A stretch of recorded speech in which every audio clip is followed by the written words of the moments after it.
원종이 강화도로 돌아가지 않고 개경으로 환도를 하게 됐죠. 그리고 이제 이때부터 고려 정부는 그 몽골이 중국에 세운 원나라에게 그러니까 신하를 칭하게 돼요. 그래서 원나라 황제, 그 몽골 황제들을 군주로 모시는 그런 나라가 되죠. 그러면서 이제 원나라가 이런저런 간섭을 고려에 해오기 시작하는데 이 시기를 원 간섭기라고 불러요. 우리 원 간섭기 이전의 국왕들은 뭐 원종, 고종, 뭐 태조, 광종, 성종 이런 묘호들을 썼죠. 근데 이 묘호는 고려가 중국 몰래 안으로 황제국을 지향했기 때문에 쓸 수 있었던 묘호라 그랬죠. 그죠? 자, 그래서 이거를 이제 원나라에게 머리를 숙이게 된 이후부터는 쓰지 못해요. 그리고 대신에 원나라에게 충성한다는 의미에서 충자 붙은 왕자, 어, 왕호를 쓰게 된다. 묘호를 못 쓰고 이제는 충자 붙은 왕호를 사용하게 돼요.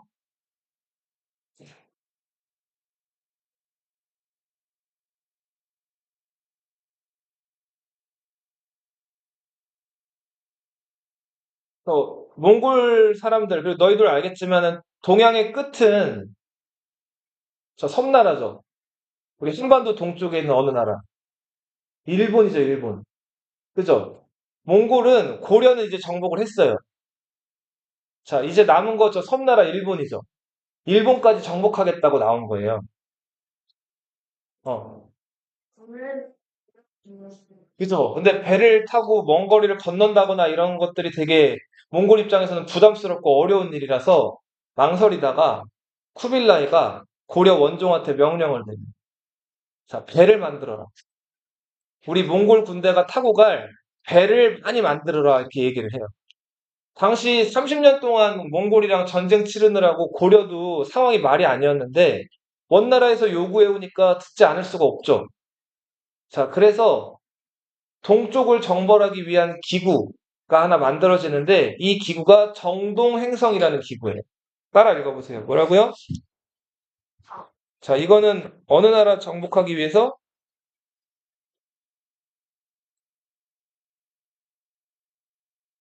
자, 정동행성이 만들어져서 여기서 일본 타고 갈 배가 막 만들어져요. 배.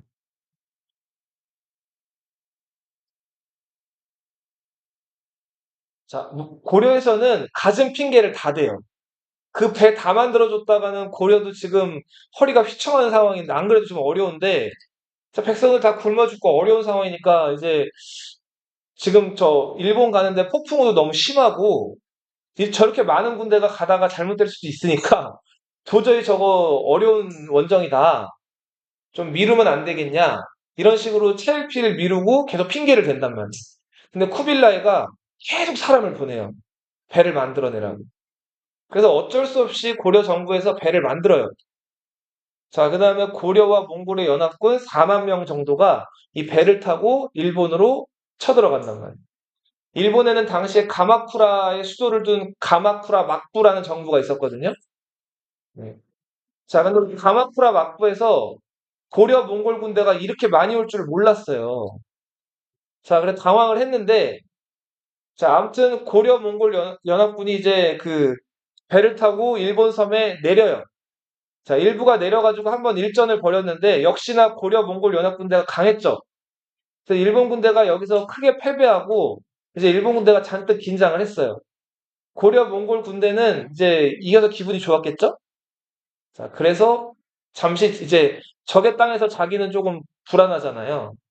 그래서 배로 돌아가요, 일단은. 그래서 배에 돌아가서 하루를 보내려고 하는데 때마침 태풍이 크게 일어났단 말이에요. 자, 그래서 그때 고려 몽골 군대가 타고 있던 이 배가 다 뒤집히거나 부셔져 가지고 자, 군사들 중에서 한 70%가 죽어요. 엄청 많이 죽었죠? 그죠? 그래서 남은 병력들이 돌아갈 곳도 없죠, 이제. 배가 없으니까. 전세가 뒤집혀 버린 거예요. 자, 그래서 일본 군대랑 맞붙어 싸우는데 그래도 워낙 그 몽골 군대가 강력해가지고 일본 군대가 타격을 많이 받는데 결국은 보급도 없고 돌아갈 배는 끊겼죠. 자, 그렇게 해서 얼마 남지 않은 배에다가 그 고려 몽골의 살아남은 군대가 타가지고 그나마 겨우겨우 돌아온단 말이에요. 1차 원정 성공 실패? 실패. 그리고 요 무렵에 고려의 원종이 죽고 그 원종의 태자가 임금이 되는데 이 사람이 첫 충자 붙은 왕 무슨 왕? 충렬왕입니다. 자, 충렬왕은 이때 원나라에 가가지고 이제 그 쿠빌라이를 또 만나고 오는데 쿠빌라이가 자기 딸을 충렬왕이랑 결혼을 시켜요. 자, 그래서 충렬왕은 원나라 갔다가 결혼을 하고 돌아오는데 충렬왕의 그 부인이 제국 대장공주예요. 대장이에요, 대장. 이 대장이라고 하는 건 높여서 부르는 말이에요. 제국 대장공주. 자, 우리 한반도 역사상 첫 번째 몽골 왕비예요. 이 제국 대장공주랑 충렬왕이랑 결혼을 해서 낳은 아들이 충선왕이에요.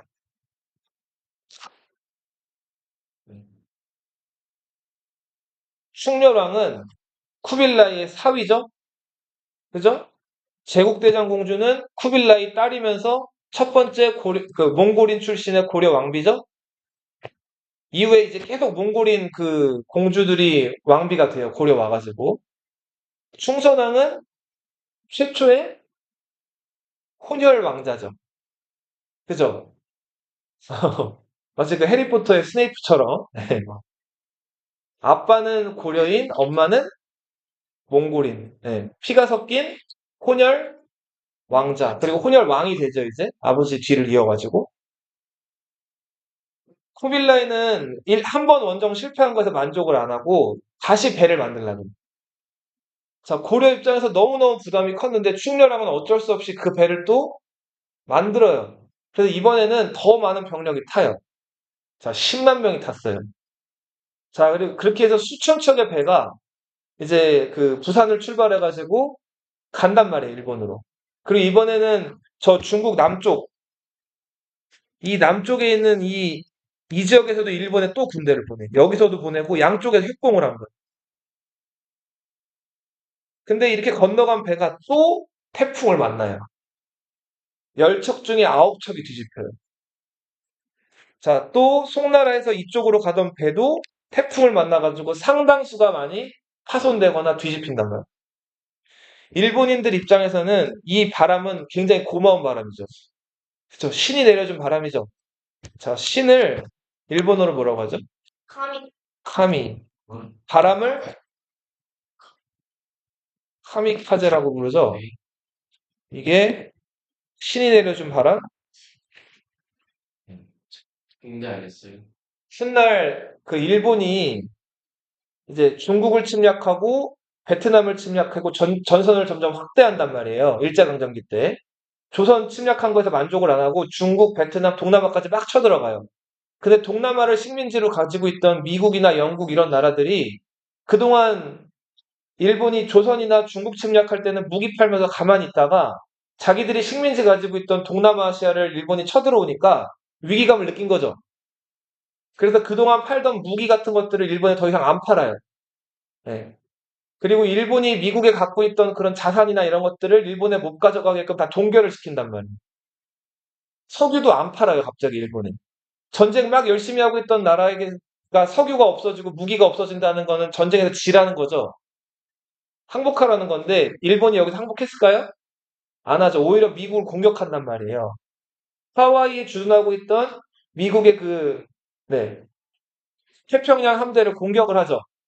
근데 일본을 출발한 그 부대가 하와이로 날아가는데 하와이로 가는 연료는 있는데 하와이에서 일본으로 돌아올 연료는 없어요. 자, 이 부대는 그죠? 그 미국 배에다가 이렇게 다이빙을 하라고 이제 지시를 받은 부대들이죠. 당시 일본이 미국을 공격한다는 거는 계란으로 바위를 치는 거였어요. 미국의 국방력이 그만큼 강했기 때문에. 그런데 과거 영몽연합군이 일본을 쳐들어왔을 때, 자, 계란이 바위를 이겼죠. 누가 도와줘서? 하늘이 도와줬죠. 신바람이 불었잖아요. 예, 그 바람이 다시 한번 불기를 기원하면서 이 자폭부대 이름을 카미카제라고 붙이죠. 그리고 그 비행기들이 미국 배를 기습해가지고 자폭을 했죠. 기습을 했기 때문에 미국이 여기선 져요. 근데 미국 건드린 거는 실수였죠. 미국이 많은 배랑 이제 무기들을 동원해가지고 일본을 이때부터 압살하기 시작을 한단 말이에요. 이 전쟁이 이제 태평양 전쟁이죠. 태평양 전쟁으로 전세가 완전히 뒤집혔는데도 일본이 끝까지 항복을 안 하다가 뭐 맞고 항복하죠? 원자폭탄을 두 발을 맞고 항복을 하게 되죠. 여기서 유래한 거예요, 카미카제.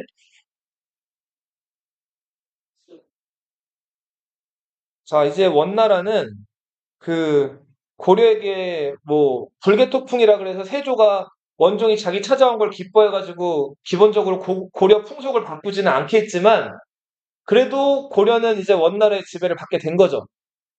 그래서 이래저래 여러 가지 이제 불합리한 일들을 많이 당하는데 영토를 뺏겨요. 자, 먼저 지도를 한번 더 그리면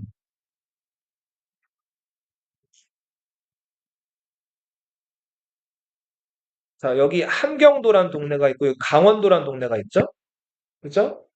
함경도와 강원도 요 경계에 여기에 철령이라는 골짜기가 있어요. 무슨 골짜기? 철령. 이 철령 이북에 있는 이 동네, 요 동네를 예전에는 화주라고 불렀어요. 화주 혹은 화령. 그리고 이 화주, 화령에 있는 제일 큰 도시가 함흥이라는 곳입니다. 함흥냉면 들어봤어요?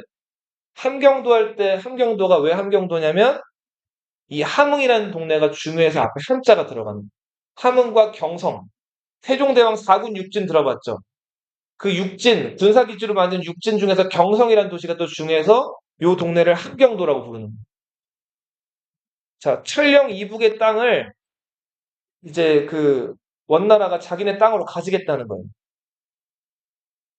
자, 여기는 뭐 여진족들도 살고 몽골족들도 일부 살고 거란족들도 일부 사는 그런 땅이었는데 고려가 여기를 예전에 여진족들 몰아내고 동북구성도 쌓았던 적이 있었죠. 여기는 좀 교통적으로나 여러 가지로 조금 유리한 지역이었어요. 그래서 이 지역을 고려는 차지하려고 했었지만 완전히 차지하지는 못하고 있었죠. 자, 근데 아무튼 요 좀 애매한 지역을 이때 원나라가 가져가겠다고 통보를 해요. 예. 그리고 이때 여기 살던 조휘, 탁, 탁청, 네. 이런 사람들이 이때부터 원나라가 주는 벼슬을 받아요. 원나라는 어, 그, 저 백성들을 열집, 백집, 천집, 만집으로 묶어서 다스렸거든요. 집을 뜻하는 한자가 호죠, 호. 십호장, 백호장, 천호장, 만호장 이런 그 백성들을 다스리는 관리들한테 이런 직위를 줬단 말이에요. 요 조휘랑 탁청이 요 지역에서 천호 자리를 차지하게 돼요. 이 사람들은 고려 입장에서는 매국노들이겠죠? 원나라 벼슬을 받으면서 원나라에게 충성하는 사람들. 근데 고려인들이에요. 그리고 또 한 사람, 이한사라는 사람이 있었어요. 이 사람은 고향이 원래 전주예요, 전주. 전주는 어디예요? 여기 있죠. 전라도에 있잖아요. 전라도가 전주랑 나주가 중요해서 전라도잖아요. 이 전주 지역의 향리였어요, 이한사는. 향리는 그 고려 초기에 호족들이 이제 수청을 거친 다음에 향리로 바뀌었다 그랬죠. 그 지방에 눌러앉게 된 사람들인데 향리들이 아무튼 고려 시대 때는 좀 파워가 셌어요. 지방관들이 파견 안 되는 곳이 많으니까. 자, 그 이한사가 이 지방의 전주 향리로서 나름 좀 힘 좀 있었던 사람인데 전주 지역에 관리가 파견돼 왔어요. 근데 그 관리들 외부 지역으로 파견돼 오면은 외롭고 좀 힘들 좀 아무튼 고향을 등지고 온 거니까 좀 그렇잖아요. 그래서 그 관리들 위로하라고 보통 고려시대 때는 관리들을 위한 기생을 관아에 배치를 했거든요. 기생은 뭐 하는 사람들이에요? 네, 술시중 두는 여자들이죠. 남자들 즐거우라고. 관기라고 하는데, 관기는 관리를 대접하기 위해서 그 관아에 배치하는 여자들이죠. 근데 이 이한사가 그 관기랑 사랑에 빠진 거예요. 남녀끼리 일은 알 수가 없죠. 네, 그 관기를 어떻게 만났는지는 뭐 기록에 나와 있지 않은데 오며 가며 좀 마주쳤나 봐요. 그래서 정이 들어가지고 관기랑 사랑에 빠졌어요. 자, 향리는 벼슬 받고 일하는 사람이 아니잖아요. 지방 세력가인데 이 사람이 관기랑 사랑에 빠지니까 이거는 그리고 또 사랑에 빠졌는데 그거로만 끝난 게 아니라 뭐 알콩달콩 했겠죠? 이거는 죄죠. 자, 그래서 원래 그 관기들은 관리들만 모시기로 돼 있는 여자인데 이한사가 개인적으로 만난 거예요. 그러니까 전주에 있던 관리가 화가 많이 났겠죠? 이한사가 이 관리를 피해가지고 강원도 삼척이란 곳으로 도망을 가요. 근데 고려시대 때는 관리를 지방에 임명하면 임기가 있었어요. 거기 계속 임명해서 거기 냅두면은 뇌물 받고 나쁜 짓 할 수가 있죠. 그러니까 다른 지역으로 또 임기 되면 옮기고 시켰단 말이에요. 근데 이한사가 삼척으로 갔는데 그 관리도 삼척으로 왔어요. 자, 그래서 이한사는 삼척에 있을 수가 이제 없죠. 그래서 이 철령 넘어가지고 요 지역에 가서 정착을 해서 살게 된단 말이에요. 원래 전주가 고향이었지만 삼척을 거쳐서 어디로 갔다고요? 철령 이북으로 갔어요. 함흥 지역으로. 그리고 여기서 뿌리를 내리면서 살게 되는데 사람을 이끄는 매력이랑 좀 에너지가 있었던 것 같아요. 그래서 여기서 조금 인정을 받고 원나라가 고려를 거의 이제 반쯤 지배하게 됐을 때 대세에 순응하듯이 원나라 편을 따르게 돼요. 그래서 원나라로부터 천호직을 받고 여기서 원나라가 요구하는 곡물 같은 것들 원나라에 갖다 바치고 원나라 벼슬을 받게 된단 말이에요. 자, 시간이 흘러서 한 98년 정도 흘러요. 나중에 조휘의 후손이었던 조소생, 탁도경, 자, 이한사의 후손으로 이자춘이라는 사람이 있었어요. 원나라가 100년 동안 중국을 다스리는데 말이 다스리는 거지 몽골 애들은 글도 잘 모르고 한자 같은 거 배울 생각도 없어요. 그냥 자기들이 힘세니까 중국 사람들 지배해 놓고 세금 많이 거두고 자기들 사치 부리고 맛있는 거 먹고 그런 것만 했단 말이에요. 그러니까 지배층이 그렇게 하니까 중국 백성들은 힘들었겠죠. 그래서 각 지역에서 중국인들 반란이 일어난단 말이에요. 그 반란을 이끌었던 나라가 명나라예요. 네, 명나라. 명나라는 한족이 세운 나라예요. 몽골족을 싫어하는. 자, 이 명나라가 부패하고 그 무능력한 원나라를 만리장성 북쪽 원래 살던 그 몽골 지역 있죠. 이쪽으로 쫓아내버리고 명나라가 다시 중국의 주인이 돼요. 이 시기를 원명교책이라고 합니다. 명나라는 이제 한족들이 세운 나라. 중국은 땅덩어리가 넓고 인구가 많죠. 56개의 민족이 살고 있는데 그 중에서 90% 인구를 차지하고 있는 게 한족이에요. 네. 그래서 이 한족이 쓰는 문자가 뭐예요? 한자. 그렇죠. 한문 한자란 말. 근데 그 한족이 몽골족이 세운 원나라를 몰아내고 중국을 차지하게 되는데 이 시기를 뭐라고 한다고요? 원명교책이라고 한다. 자, 이 시기에 요 철령 이북 함흥 지역을 지배하고 있던 사람들이 요 사람들이었어요. 자기 증조 할아버지 때부터 계속해서 이 지역에서 원나라 벼슬을 받으면서 원나라에게 머리를 숙여오던 사람들.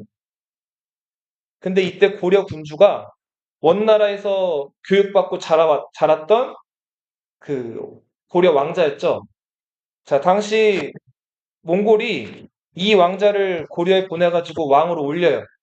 이 왕자가 고려의 공민왕이라는 사람입니다. 자, 공민왕은 원나라가 지금 명나라에게 무너졌죠. 그러니까 힘을 못 쓴다는 걸 알고 이제 원나라의 간섭을 떨치는 정책을 실시한단 말이에요. 이 정책을 반원자주 정책이라 그래요. 원나라에 반대하고 스스로 선다. 자, 반원자주 정책을 하면서 공민왕이 예전에 뺏겼던 이 천령 이북 지역에 군대를 보내서 이 천령 이북 지역을 다시 차지한단 말이에요. 근데 군대를 보내기 전에 이 천령 지역의 책임자들한테 고려 협조하라 그래요. 근데 이때 조소생 탁도경 같은 사람들은 공민왕 제안을 받아들이지 않아요. 원나라가 아직 세다고 판단을 해가 원나라에 붙는단 말이에요. 이자추는 어떻게 했을까요?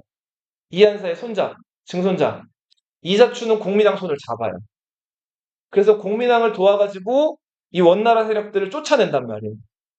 그래서 한때는 원나라의 머리를 숙이던 이한사 가문이 이제는 고려 손을 잡은 거죠. 그리고 이때 원나라를 몰아내는 과정에서 이자춘의 아들이 크게 활약을 하거든요. 그 아들이 이성계라는 사람입니다. 네. 누구라고요? 이성계. 이성계 집안은 대대손손 뭐 하던 사람들? 지금 뭐 했어요, 계속? 그쵸. 몽골의 지배를 받을 때 몽골에서 주는 벼슬을 받으면서 친원파, 원나라에게 아부를 하던 집단이죠. 그런데 공민왕이라는 왕이 들어서면서 이제 세상이 좀 바뀔 때 이성계의 아버지 이자춘이 어느 편으로 싹 갈아탄다고요? 고려 편으로 싹 갈아탄다고요. 전쟁에서 활약을 해서 이름을 알리기 시작한 사람이 이때부터 이성계라는 사람이죠. 뭐를 잘 쐈죠?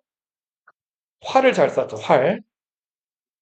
자, 그건 좀 나중에 얘기고 그 방금 말씀드렸던 원나라가 천령 이북에 설치한 그 행정구역을 쌍성충관부라고 했어요. 네. 쌍성충관부 따라 읽어보세요. 뭐라고요? 쌍성충관부. 네. 파주라고도 불렸고 중요한 도시 뭐였어요? 함흥이라고 한다 그랬죠? 네.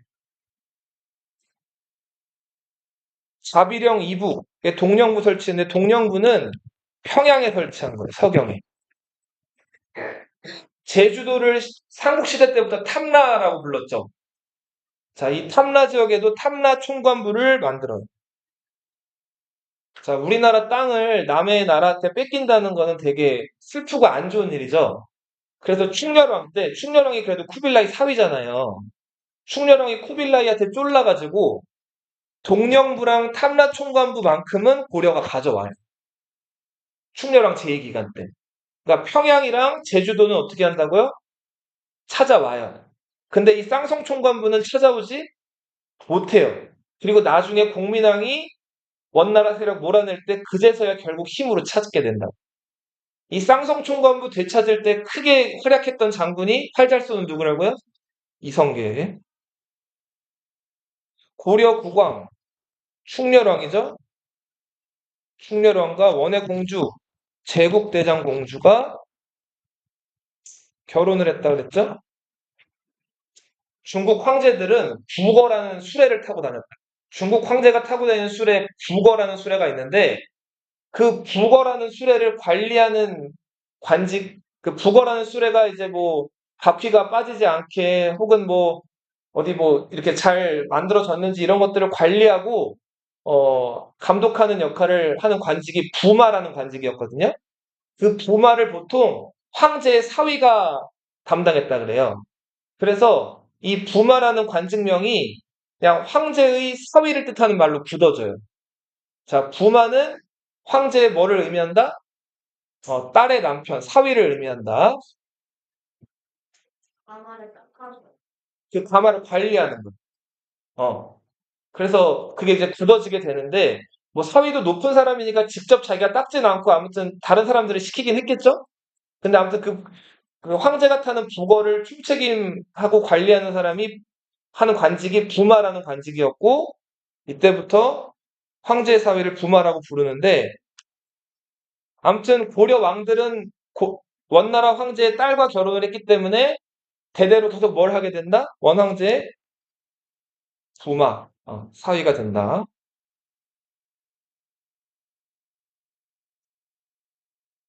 자, 그리고 왕실 호칭, 그리고 관제, 이런 것들 다 황제국처럼 고려가 원래 쓰고 있었다 그랬죠.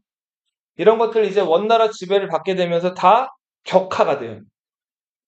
그래서 이제 태조, 광종, 성종 이런 거 못 쓰고 무슨 왕?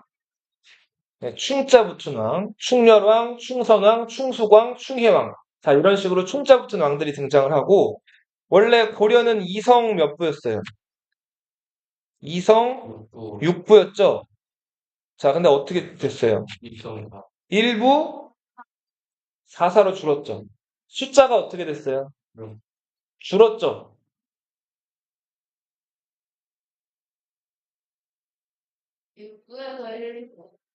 6부에서 그쵸. 일부로 줄어드는 거고 이성이 일부로 준 거고 6부는 4사로 줄어든 거죠. 네, 그죠. 그리고 이런저런 고려 내정에 간섭하기 위한 정치기구로 만후부라는 기구가 만들어지기도 하고, 자, 고려 관리들이 분명히 있어서 고려 정치를 이끌어 가는데, 그 고려 관리들에게 이거저거 간섭하는 감시자가 파견이 돼요. 자, 이런 감시자를 다루가 치라고 불러요. 치라는 말은 몽골어거든요. 자, 장사치, 벼슬아치 이런 말 들어봤죠? 지금 우리말에 정착한 그 치라는 표현은 어떤 직업이나 뭐 어떤 직업이 있으면 그 직업을 높게 얘기하는 거예요. 보통 낮게 얘기하는. 그렇죠. 장사치라고 하면은 장사꾼들을 장사꾼이란 말도 마찬가지지만 좀 장사하는 사람들을 좀 낮게 낮잡아 부르는 말이죠. 벼슬아치 하면은 벼슬하는 사람들 관리들을 좀 낮잡아 부르는 말이잖아요. 이렇게 굳어지는데 이 치라는 말은 다 몽골어라 그랬죠? 그리고 하나 요거 질문할게요. 몽골이 맞을까요? 몽고가 맞을까요?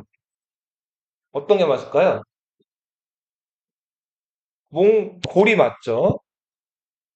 몽고는 중국 사람들이 몽골족이 자기들을 하도 괴롭히니까 어두울 몽자에다가 낡을 고자, 안 좋은 한자들을 다 붙여가지고 몽골족을 낮춰가지고 부르는 표현이에요.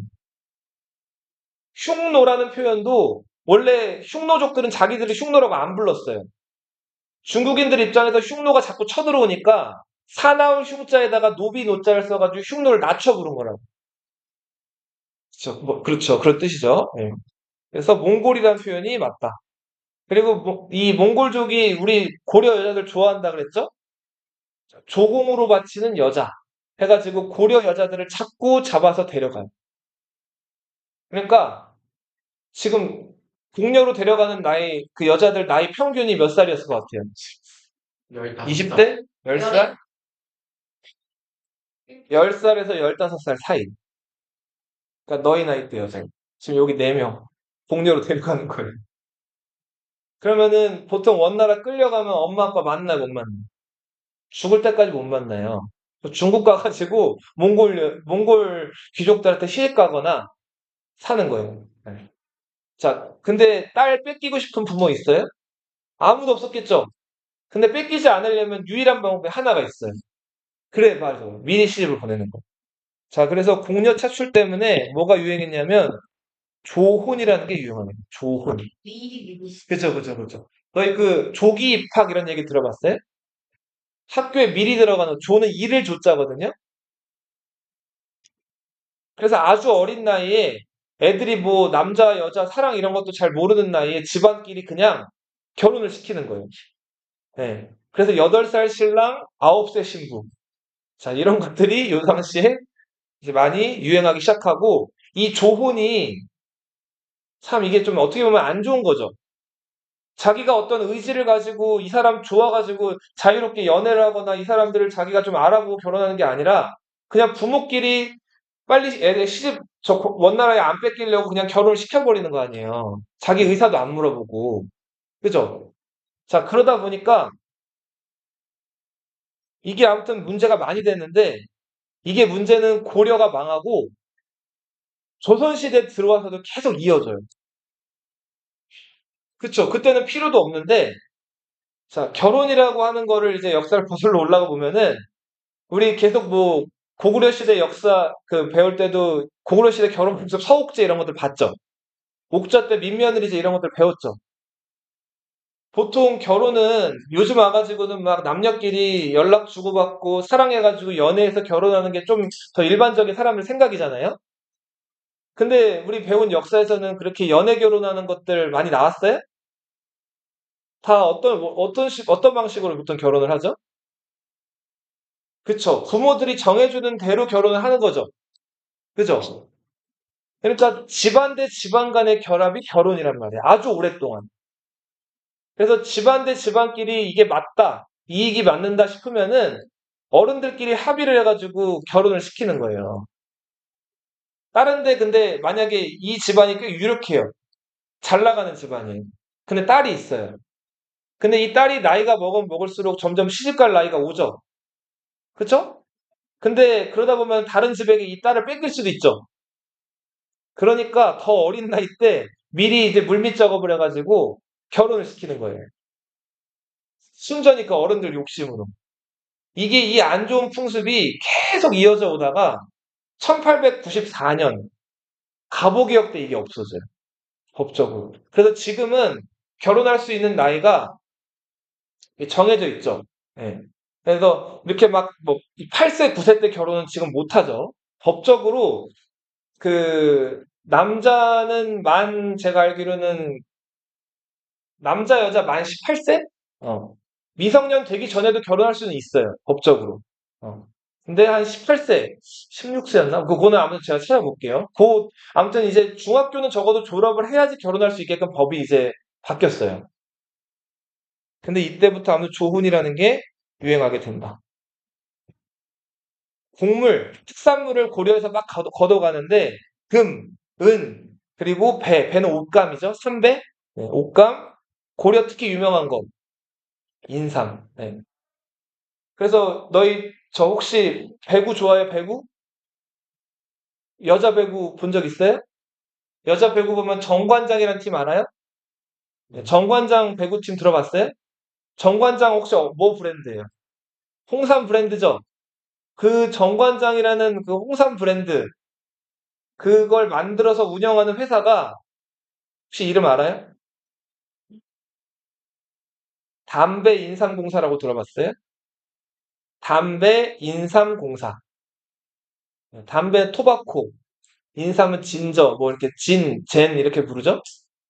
자, 그거를 국가적인 차원에서 재배해가지고 기른 다음에 담배잎을 담배로 이렇게 만들어가지고 팔고, 네. 그리고 인삼을 기르는 게 만만치가 않죠. 인삼을 나라 차원에서 세금으로 지원해가지고 키운 다음에 이런 거를 홍삼이나 이런 거 브랜드화 해가지고 잘 만들어 파는 기업이 담배 인삼 공사예요. 사기업이 아니고 나라 세금이 상당히 많이 투입돼서 운영되는 공기업이에요. 그죠? 담배 인삼 공사가 이제 이름을 좀 영문화 해가지고 뭐 KGC 이렇게 불리게 되는데 KGC 농구팀도 있죠. 네. 네네. 식물 담배인데 이거를 담배로 만들어가지고 파는 거예요. 그죠? 담배가 사람들 저 뭐랄까 건강에 좋진 않죠. 근데도 이 담배를 아무튼 만들어가지고 파는 게 이익이 많이 나는 사업이란 말이에요. 그리고 이걸 사기업에 맡기게 되면 사기업들이 뭔가 좀 더 많은 가격이나 이런 것들 붙여가지고 더 비싸게 팔 수 있죠. 이득이 많이 나고 뭔가 이렇게 좀 투기 확률이 높은 것들은 그런 종목들은 나라가 이제 구매를 한 다음에 이거를 상품화해가지고 나라가 비교적 싼 값에 국민들에게 공급을 하는 거예요. 대신에 국민들로부터 뭘 받아요? 세금 받죠. 그 세금으로 운영을 하는 거예요.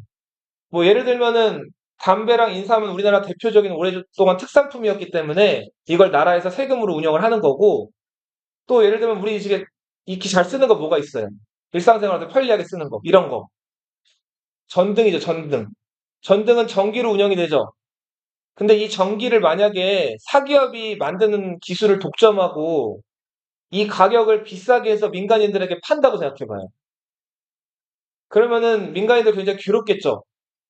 전기세 지금도 아무튼 뭐 많이 올랐다 그래서 괴로워하는 사람들이 있는데 전기 많이 쓰는 사람들은.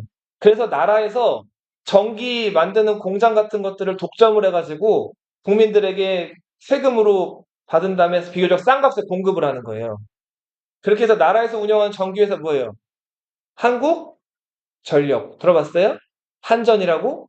예.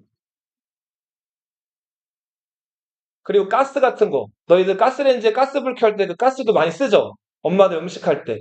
그것도 만약에 삼성이나 현대 같은 사기업들이 독점하고 가격을 비싸게 해가지고 민간인들에게 공급한다고 생각해봐요. 그러면 굉장히 삶이 핍박해지겠죠? 그래서 도시가스 같은 것도 나라에서 개발해서 운영을 하는 거예요. 도시가스 공사. 그래서 공사자 붙은 것들은 다 나라에서 세금으로 운영하는 기업들입니다. 공기업 들어가면은 좋은 점이 뭐예요? 상해 살 수도 있고 요즘에 사기업 들어가면 잘 잘린다 그랬죠. 맞아요. 오, 두 분이 맞아요. 그렇죠. 예. 희망퇴직 안 걸리고 공기업이기 때문에 나라 세금으로 운영되니까 비교적 어때요? 올해 정년이 비교적 좀 보장이 되는 기업이라면. 근데 요즘에는 그렇지도 점점 아닌 게 돼가고 있죠. 일단은 채용을 많이 안 해요. 사람을 뽑는 순간 그 사람한테 월급 주고 계속 뭔가를 줘야 되죠. 인건비가 많이 들어가잖아요. 그러니까 원래 있는 직원으로 부리는 거예요. 그런 것도 알아두세요. 나중에 취업할 때나. 공기업은 들어가기가 쉬울까요? 어렵죠. 공기업 시험도 따로 있고 채용되기가 되게 어려운 회사다. 자, 그리고 특히 이제 몽골 사람들이 고려의 매를 좋아한다 그랬죠? 응이 매 응자예요. 매를 키우는 기구를 만들어 가지고 이 응방에서 매를 아예 기른 다음에 데려가는 거예요. 자, 이 매를 뜻하는 말이 해동청이에요. 해동은 뭔지 알죠? 중국인들이 동쪽에 있는 우리 저 고려나 한국에 있는 나라들을 가리킬 때 해동이라고 부른다 그랬죠? 청은 매를 뜻하는 한자기도 하고. 자, 그리고 네. 목장을 또 만들어 가지고 말을 많이 몽골 사람들 좋아한다 그랬잖아요. 목장 많이 만들었던 곳이 어딜까요? 오, 맞아요. 제주. 이 제주도에 목장을 만든 다음에 여기서 말을 징발해 가는. 제주도에서 말을 기르고 관리했던 관리들을 목호라고 불러요.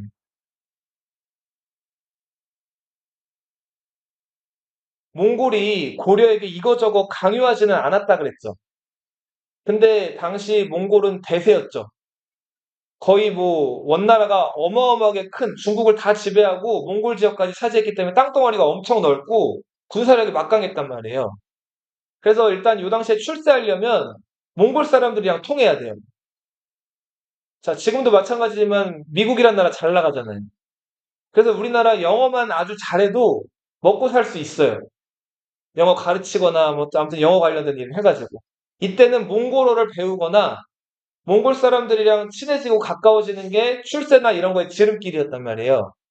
그래서 그리고 몽골 사람들 하는 것들을 따라하는 거예요. 지금 우리 청바지라든지 입는 셔츠라든지 이런 코스튬들 다 영국이나 미국 거 따라 입은 거죠. 원래 우리는 한복 입었잖아요. 지금 한복 잘 안 입죠. 이 당시에는 몽골 것들을 따라하는 것들 분위기가 생기는데 이런 것들을 몽골풍이라고 불러요. 뭐라고요? 풍. 자, 귀족들 중에서 우두머리 왕이죠. 자, 왕이 나서 가지고 몽골인들 머리 스타일을 따라하는 거예요. 앞머리 남기고 여기 다 미는 거예요. 자, 이거는 완전히 유교 문화권에서 상상하기 어려운 거죠. 유교 문화권에서는 네, 신체 발부는 수지부모라 그래가지고 이 신체에서 나는 것들은 다 부모들이 준 거죠. 그러니까 이걸 소중히 하는 게 효라고 생각을 했어요. 그래서 머리가 자라고 하는 것들을 함부로 깎지 않았죠. 그죠? 머리 이제 기른 다음에 남자든 여자든 남자는 이제 머리 이렇게 기르고 다닐 수는 없으니까 어떻게 했어요? 그쵸? 상추를 틀어가지고 이렇게 망건 같은 거 써서 고정시켜서 다녔죠. 그죠? 여자들은 이제 머리 이렇게 올리거나 했죠. 결혼하면은 결혼 전에는 댕기머리 하고 다니다가 자 근데 몽골식으로 머리를 미는 거예요. 그리고 견발하고 걔네 몽골인들이 쓰는 모자들 있어요. 발립이라는 그 모자를 쓰고 다니는 거예요. 왕이. 네. 그죠? 왕이 그 관을 안 쓰고 몽골인들이 쓰는 발립을 쓰고 다니는 거예요. 그래서 원간섭기 때 왕의 초상화들 보면 발립 쓰는 왕들이 많이 보여요. 이거 우리 한국사 입장에서는 굉장히 굴욕적인 거죠? 이 왕이요. 예. 그거를 그 변발을 끝낸 왕이 공민왕이라는 왕이에요. 예. 자, 그리고 이들은 그죠. 맞아요. 마시는 소주. 예. 그 술을 발효시키는 우리는 보통 곡식을 발효시켜 가지고 예, 막걸리 같은 것들을 곡주를 마셨는데 얘네들은 몽골은 춥잖아요. 추운 거 잊으려면은 독한 술을 마시면은 확 열이 나죠. 막걸리는 연한 술이에요. 예, 도수가 뭐 5도, 6도 이렇게밖에 안 되는데 소주는 20도 막 이렇단 말이에요. 도수가 어때요? 세죠? 옛날 소주들은 24도, 5도 이랬었어요. 중국 사람들 먹는 고량주는 어떨까요? 40도, 45도 이래요. 양주도 그래요. 그래서 불 붙이면 어떻게 돼요? 불이 붙어요, 확. 이제 한 잔 이렇게 잔에 채워가지고 물에 희석 안 하고, 물이나 얼음에 희석 안 하고 그대로 먹는 거 뭐라 그래요? 샷이라고 하죠, 샷. 예. 보통은 물이나 이렇게 얼음 같은 거 너무 이게 쓰고 그러니까 이게 확 올라오니까 물이나 얼음 같은 거 넣어가지고 차게 식혀서 먹는단 말이에요. 희석시켜가지고. 근데 몽골인들은 추위도 있고 또 어렸을 때부터 그렇게 센 술을 마셔버릇해가지고 취하는 그런 술들을 많이 마셨는데 대표적인 술이 소주. 그리고 몽골 사람들은 옷 입었을 때 위랑 아래가 투피스로 떨어져 있으면 자 봐봐 말을 타잖아요. 말을 타는데 옷이랑 바지가 분리돼 있어요. 그럼 바람이 불면 옷이 어떻게 될까요? 펄럭이겠죠. 바람이 들어갈 수가 있죠. 자, 그래서 이 사람들은 이 옷이랑 바지가 연결된 원피스 같은 것들을 입었어요. 네. 다리가 안 벌어지는데 아래는 좀 넓어요. 네. 그리고 여기는 조일 수 있는 네, 이런 옷을 철릭이라고 불러요. 다음 시간에 이거 사진을 보여줄게요. 자, 그렇다고 해서 이제 고려 사람들만 몽골 걸 따라한 게 아니라 몽골에서도 고려 사람들을 따라하는 문화들이 생겨요. 네. 대표적인 게 우리 도자기. 도자기는 원래 송나라가 원조인데 송나라 도자기 기술을 고려가 가져와가지고 우리 것으로 자체적으로 업그레이드를 시켜요. 자, 고려 도자기 하면은 푸른빛이 나는 청자예요, 청자. 고려는 어떤 도자기라고요? 청자. 자, 그리고 역시 중국이 원산지인데 중국의 이 제작 기술을 고려가 가져와가지고 개량을 해요. 자, 화선지 이런 거 들어봤어요? 우리 서예할 때 쓰는 그 하얀 종이 있죠? 그 종이가 또 굉장히 유명해졌는데 고려의 특산물 하면 또 종이가 있다. 그리고 먹 가는 거 본 적 있어요? 이렇게? 먹 본 적 있죠? 이런 것들이나 중국 사람들은 안 먹는 거, 쫀득쫀득한 거. 네, 그렇죠. 쌀을 빚어가지고 만든 떡 이런 것들이 또 고려에서 몽골에서 유행하게 된다. 그리고 너희 소라 껍데기나 조개 껍데기 같은 것들 그런 거 떼어가지고 장롱에다 붙여놓은 거 본 적 있어요? 까만 장롱에다가? 네, 맞아요. 그 자개라고도 하고 나전 칠기라고도 하죠. 이런 것들이 귀족 사치품으로서 몽골에 가서 유행을 하게 됩니다. 일제강점기 때 친일파들이 있었죠. 일본에게 아부하던 그런 사람들이 있었죠. 원간석기 때는 원나라에 아부하고 원나라의 머리를 숙이는 사람들, 원나라에다가 고려의 이권을 팔아넘기는 사람들이 있었단 말이에요. 그 사람들을 친원파라고 불러요. 친원파. 자, 이 사람들은 원나라에게 아부하고 원나라에게 이제 그 머리를 조아린 대가로 많은 뭐 돈, 정보, 땅, 벼슬 이런 것들을 얻게 되는데 이들을 가리켜서 권문세족이라고 불렀어요. 뭐라고 부른다고요? 권세 있는 가문에 세력 있는 가는 이제 집가짜니까 족속, 뭐 집안 이렇게 생각하면 되겠죠? 이들은 보통 아버지가 높은 관직이면 자식이 물려받는 제도. 무슨 제도? 음서제도로 관직에 나아갔고요. 불교의 후원자예요. 불심이 깊어서일까요? 아니겠죠. 그죠? 세금 안 내고, 그죠? 자기들이 절 지은 다음에 그 절에다 투자하는 거예요. 그럼 절은 세금을 안 낸다 그랬죠? 그리고 절 명의로 땅을 많이 보유하면은 그 땅도 세금을 안 낸다 그랬죠? 자, 세금 탈세하고 자기들 재산을 몰래 이제 저장할 공간으로 이 불교를 대대적으로 후원한 사람들이에요. 그리고 역시 예나 지금이나 부자들은 땅 많이 가진다 그랬죠?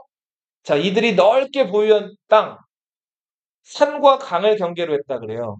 지금으로 치면은 강남구 영토, 강남구 땅 자체가 한 사람 땅이에요. 자, 어마어마한 땅이죠.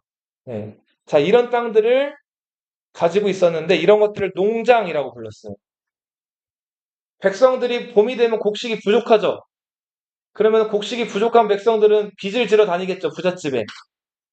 근데 이자가 높아요. 못 갚아요. 자, 못 갚으면은 이 사람들을 노비로 만드는 거예요. 암량, 압력을 가하는 거예요. 량은 양인들, 평민들을 얘기해요. 평민들을 암량, 그러니까 누른다 이런 뜻인데 눌러가지고 위천, 천민으로 만드는 거예요. 노비로 만드는 거예요.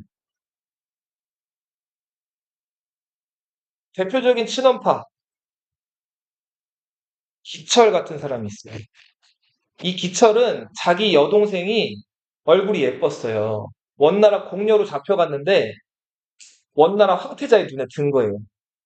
그래서 이 그 기철의 여동생이 원나라 황태자의 비가 됐다가 그 황태자의 아이를 낳아요. 아들을 낳았어요. 근데 그 원나라 황태자가 황제가 된 거예요. 그럼 이 여자는 뭐가 됐을까요? 황제의 부인이니까 황후가 된 거예요. 그 여인이 기황후예요. 원나라 황제의 부인 돼서 그리고 아들을 낳았다 그랬죠? 그 아들은 다음 황제가 돼요. 그러니까 어마어마한 권세를 누렸겠죠? 이 여동생 백을 믿고 온갖 나쁜 짓을 하고 농장을 확대하고 백성들을 천민으로 만들고 심지어는 자기 엄마까지도 시장 바닥에서 남들 물건 막 빼앗고 나쁜 짓을 해도 아무도 뭐라고 할 수 없었던 친원파가 기철이다. 악당이죠. 자, 오늘은 여기까지 할게요.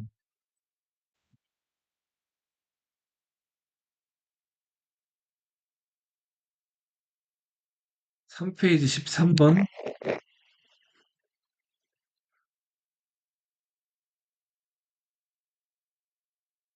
4페이지 16번.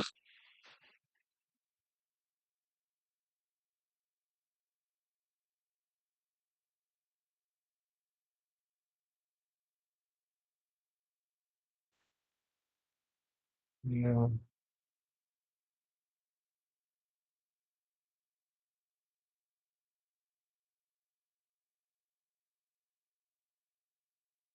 16페이지 15번.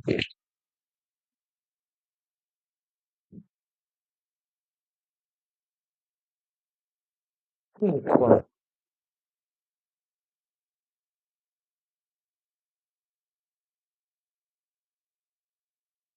넘어가서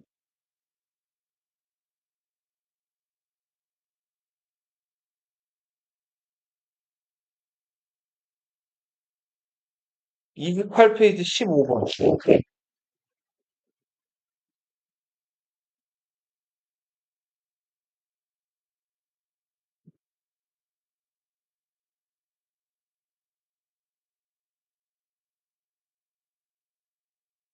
넘어가서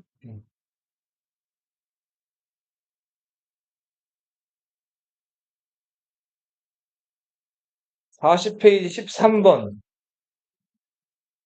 15번,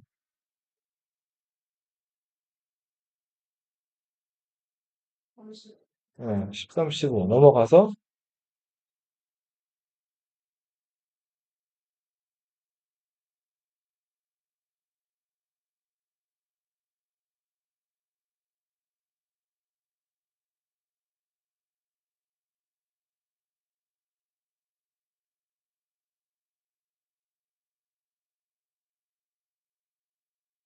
52페이지 16번,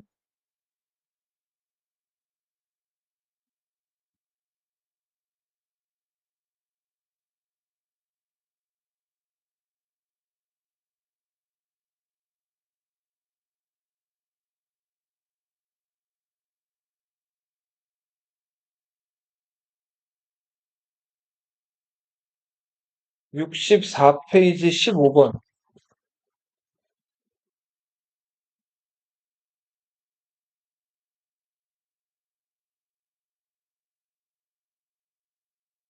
64페이지 16번.